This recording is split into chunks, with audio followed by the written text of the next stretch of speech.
The thought that I have this morning is all about it's so much more than a cup of water. And it's seeing how through simple acts of kindness, the impact of that can make on people and our own lives. And how this can be far reaching and in an essence is a story of the gospel and our faith.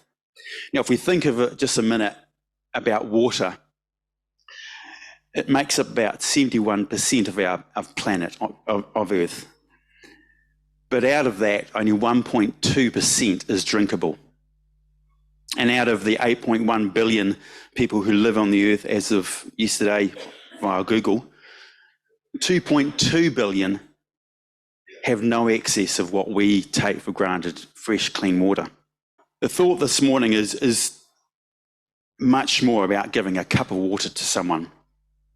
It's the act of kindness that we do in our lives, who we are, that brings life to a situation, just like water does to those who are thirsty. This morning I want to look at Matthew chapter 25, and here we see the parable of the sheep and goat. And this is where Jesus clarifies that a life worthy of heaven's reward involves actually helping those in need as well. So taking from chapter 25, starting from verse 34. Then the king will say to those on his right, "Come, you who are blessed by my Father. Take your inheritance, the kingdom prepared for you since the creation of the world. For I was hungry, and you gave me something to eat. I was thirsty, and you gave me something to drink. I was a stranger, and you invited me in. I needed clothes, and you clothed me. I was sick, and you looked after me. I was in prison, and you came to visit me." Then the righteous will answer him, "Lord, when did we see you hungry and feed you, or thirsty and give you something to drink? When did we see you as a stranger and invite you in, or clothe you when you needed clothes? When did we see you sick or in prison and go to visit you?" The king will reply, "Truly I tell you, whatever you did for one of the least of these brothers and sisters of mine, you did for me." And then early in chapter 10 in the same book of Matthew, in verse 42, Jesus speaks about giving up the things of the world. And he says to his disciples, "And whoever gives one of these little ones even a cup of cold water because he is a disciple, truly I say to you, he will by no means lose his reward." So here in the scriptures, we find that Jesus highlighting the significance of offering a cup of water, not only in its practical purpose, but of course the spiritual implication that it brings. The seemingly small act carries a profound meaning with the context of our faith. And we can sometimes underestimate the power of a small gesture or the impact of a simple smile that it can give, and the significance of seemingly insignificant actions. And when we offer that cup of water to someone who is in need, we are extending that compassion, this essence of Christ's teaching and our faith. But of course, as we know, it's more than a cup of water. It's that simple act that can bring the biggest impact in someone's lives. And this is what we see throughout the Bible. Sometimes we can make things more complicated than it is. And the fact that if we look at these scriptures through the Bible, it can be just one act of kindness that can not only change someone else's life, but our own. I want to introduce you to Scott Harrison. Scott Harrison, he had a normal life. At the age of 28 years old, he had it all. He was a top nightclub promoter in New York City. And his life was an endless cycle of drugs and alcohol and everything that went with that lifestyle. He thought that he had it all, but 10 years in, desperately unhappy and morally bankrupt, he asked himself, what would be the exact opposite of my life? What would it look like? So he walked away from everything, from that nightclub scene and that promoting scene. And he spent the next 16 months on a hospital ship in West Africa and discovered a different calling. And in 2006, with no money and less than the same experience, Scott Harrison founded Charity Water. And today this organisation has raised over $750 million, bringing clean water around the world to more than 17.4 million people around the globe, just by one simple action. And I looked into his life and want to show you a very short 5-minute video which tells his story from how he started from being a child, went to church, and ended up as a promoter, then went back, finding his faith and helping those in need. So this is my wife, my son, and my one on the way. I lead an organization called Charity Water, and our mission is to bring clean water to everyone on the planet. I live in New York City now, but I didn't always. I grew up in suburbia, and this was my house. My dad was a businessman, and my mom was a writer. They loved each other, and they loved me. We were a happy family, until we weren't. When I was 4 years old, my mom collapsed on the bedroom floor. We'd just moved into a new house, and our house had a carbon monoxide gas leak, but none of us knew it until then. She didn't die that day, but her immune system did. She became allergic to everything. Perfume, the ink from books, radio waves. She wore strange masks all the time and was often connected to oxygen. The toxic gas destroyed her immune system and, in a way, my childhood too. After the poisoning, our roles reversed, and I began to take care of her. As the only child, I had to be a good one. I learned to cook, do laundry, and take care of the house. I was a good Christian kid who played piano in church and wanted to be a doctor when I grew up to help sick people like her. Until I turned 18. I realized that you could actually get paid in New York City to drink alcohol for free. This job was called a nightclub promoter. So you just had to get beautiful people in the clubs, and if you got the right people in the clubs, you could charge guys $500 to buy a bottle of champagne that cost you $40. I moved from club to club to club, filling up the VIP section and flashing my Rolex to the club photographers. For almost 10 years after that, I smoked 2 packs of cigarettes a day and was out drunk almost every night. On New Year's Eve, we all went to Punta del Este. It's a kind of party town in Uruguay. We rented this incredible house with cooks, waiters, and magnums of expensive champagne. Although it looked glamorous on the outside, there was a long decline in happiness. I remember just feeling so unhealthy about it all.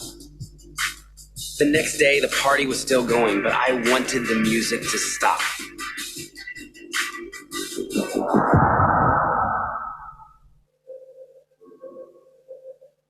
I realized I was spiritually bankrupt, I was emotionally bankrupt, I was certainly morally bankrupt.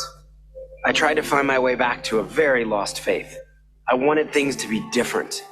I left nightlife, sold almost everything I owned, and decided to take 1 year off to try serving others instead of myself.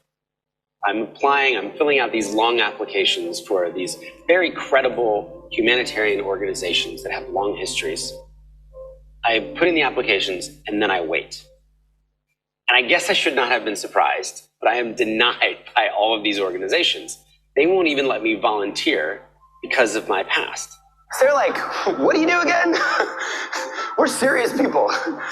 Thankfully, one organization says, if you pay us $500 a month, you can volunteer with us. So I said, here are my credit card details. Where are you guys going? They were an amazing team of doctors and surgeons who traveled the world on a hospital ship. They specialized in removing facial tumors, and they were going to Liberia, one of the poorest countries in the world, and a country I'd never even heard of. I say, I'm going to sign up and be your volunteer photojournalist. I'd always taken pretty good pictures and photos and loved telling stories. Everything in my life changed. And I walked up this gangway, and this became my new home. Nothing could have prepared me for what I was about to see. The uniform that's put on people when you have these terrible deformities is you're rubbish, you're worthless, you're spiritually cursed, and when you can change the uniform, it's huge. And the person starts to imagine that they might not be rubbish after all. No one in our world is rubbish. There was one day when more than 5,000 sick people came to see our doctors. Some of them had walked for more than a month. But there were too many of them, and we just didn't have enough doctors. I remember holding my camera, crying. We had to turn thousands away. Thousands of people are turning up sick, and the most basic need for health isn't even met. It wasn't okay. Kids shouldn't be drinking from scummy swamps or ponds or rivers. In the beginning, there was water, always changing and bringing new life wherever it goes. It did for me, and for so many others in very real ways. Even though I didn't grow up to be a doctor, I'm thankful that my childhood gave me awareness of the importance of health, of life. Let us be reminded that the gospel, though simple in its essence, holds the power to reshape lives and restore our relationship with Jesus Christ and those who we connect with through that simple act of kindness. At the heart of the gospel message, of course, is salvation. In John 3:16 we see. This verse encapsulates the gospel simplicity. God's love expressed through the gift of his only Son, and our response of faith leading to eternal life. You know, this simple act of kindness is showing the love of God towards others that we can do. And of course, the outcome of that can be that they can experience the power of God in their lives and experience salvation and connect with the faith in Jesus Christ through that act of kindness that we show. We don't need to make it hard or complicated than it is. I remember many years ago, I don't know how long it was, we sent two, I think, containers to Kaurau in the North Island. And maybe 5, 6 years ago, I went with Pastor David up to Kaurau and we sent a container. It even had a piano, I think, in it had it. So someone got a piano.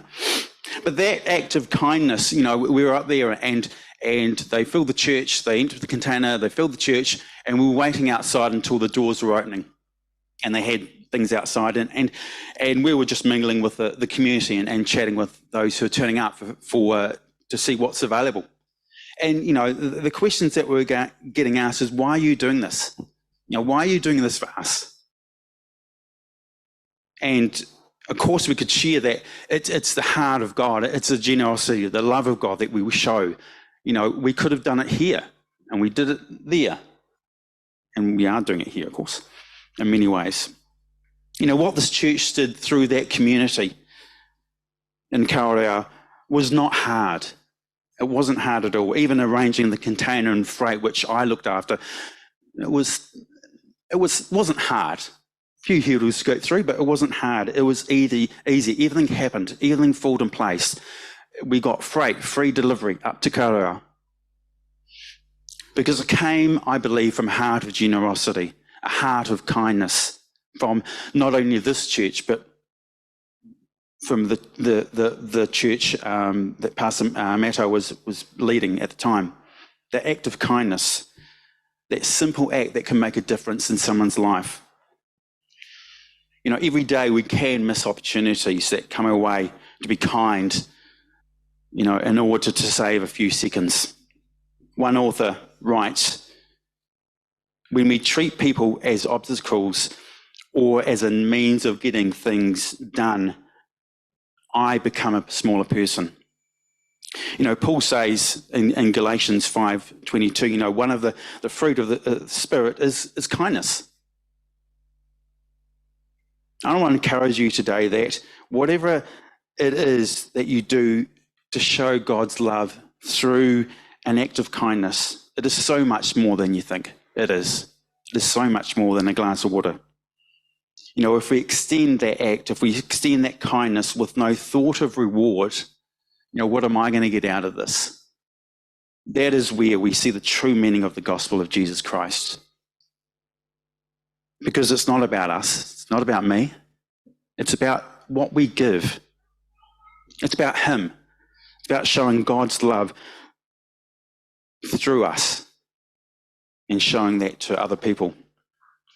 You know, sometimes it can be the simplest of things that can make the biggest impact. You know, if you imagine standing by a river, maybe not when I'm fishing, but, you know, standing by a river and throwing a stone into that river. Now, it's going to have a couple of effects. It's going to scare the fish away, yes, but it's going to, of course, create that ripple effect that we see. That's far-reaching than just this small impact. And who knows how far that goes. One example of this is, we all know that 2.5, 3 years ago, the COVID-19 lockdowns happened and this nation was thrust into isolation. And it was when a decision was made that involved both CFT, Community Focused Trust next door, and this church got involved in, not knowing where the finance would come from, what we were going to do, how we were going to do it. Started an amazing journey, which is still continuing for the trust in this church. I knew that we had to do something. Whatever that was, we had to do something. And it started with a phone call that I made to a partner organisation in Auckland. And this saw basically fresh produce and then getting extended to other essential food items getting delivered around our city. While everyone else is in lockdown, we were going out there delivering to community organisations, to doors, knock, go away, knock, we won't come in, and delivering it through the city. And this act was much more than a cup of water in our eyes. It was much more than that. It was showing God's love through a time that our community was not only isolated, but at times fearful, didn't know the outcome. It was that simple act, and it was an easy act that we saw.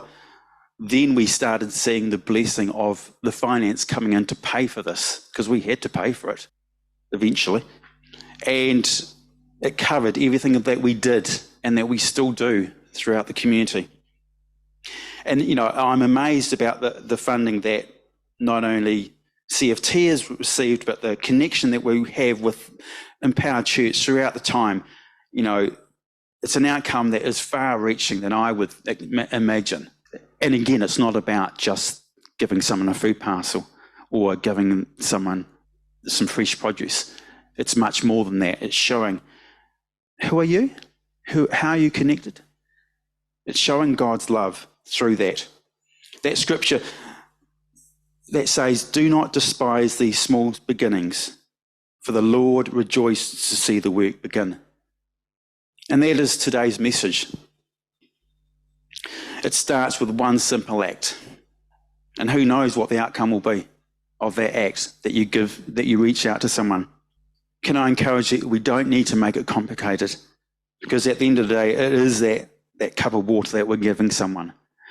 When someone is thirsty, when someone is hungry, when someone needs something, that we show them God's love and be encouraged at the impact that can have. We may not see it initially, but down the track, we may see it, or we may not. But that's not the point. It's not what we see, it's what God sees. And the greatest example, of course, of this is Jesus, even on the cross, when the thief next to him asked him, remember me when you go to your kingdom. And of course, we see Jesus, you know, even to the point of death, saying, truly, I tell you, today you will be with me in paradise. It was that simple. You know, imagine the thief then going to heaven and they're saying, how did you get in? You're not supposed to be here because you haven't done this. You didn't go to college. You didn't even say the sinner's prayer.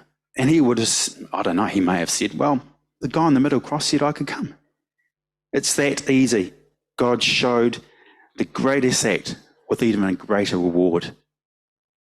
So today, I want to ask you, what is your cup that you're holding that you can extend to someone today?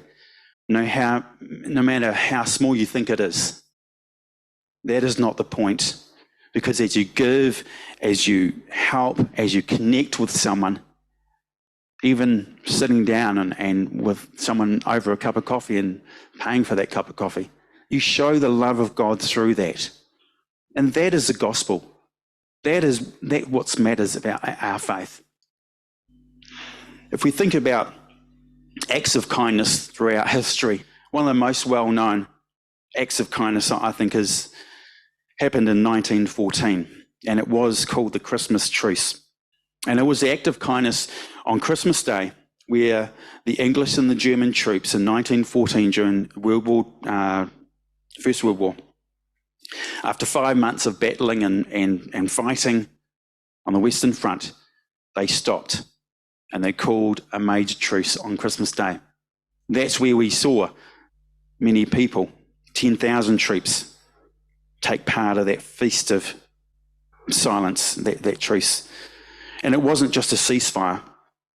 Many soldiers came out and they mixed with each other, socialised, even played a game of football, where for a time they forgot about war, they forgot about everything. And through the act of kindness, who knows if relationships are all bonded. So today, I want to encourage you, what is your cup of water that you can extend to someone? The key is to keep it simple. And remember, whatever it is, whether it's helping someone move, giving someone a hot meal, you are showing the love of God and what the gospel is all about. Remember Scott Harrison's story? His was about redemption, going back to a faith, leaving that lifestyle behind, finding a compassionate side and wanting to help and bringing clean water to the world. And in some ways, the gospel is much the same. Yes, it's about redemption, compassion, but instead of bringing clean water to the world, it's bringing the love of God to everyone, the knowledge of Him to the world. And that's this message I want to bring today. But just remember, the next time you extend that cup of water, it's so much more than it is. So as we go out today and even we're going to do it soon, obviously over a cup of coffee, extend that kindness to someone maybe you don't know here throughout your week. We see it all the time. I'll let you into my space of mind at the moment. When I'm next door and you don't know who's going to come through the door. You don't know if someone wants something, and it's not, we try to do everything. Sometimes we go, actually, let's help you this way. We can help you. We can't do that, but let's talk to this organisation. But there are many times, come in. I had someone recently that we know from time to time, and he said, hey, bro, can I have a cup of water? Can I have a cup of tea? Oh, yeah, sure. I was busy at the time funding an application, but I went down, made him a cup of coffee, I think it was, and he was just chatting about things, and it's about that, showing some time. I could have said, look, I have time. Can you come back later? But, of course, that's not who we are. But sometimes it's just giving up 5 minutes of your time for someone because you don't know where that would lead. We've got a good connection with him now, and we've helped him, and he's been involved in the schemes that we do and the projects that we do. So it's great, and that's who we are. That's what CFT is about. It's focusing on the needs. Again, I know I've said it a few times. I believe that is the gospel of Jesus Christ. It is about helping. Then you can show the love of God through what you do.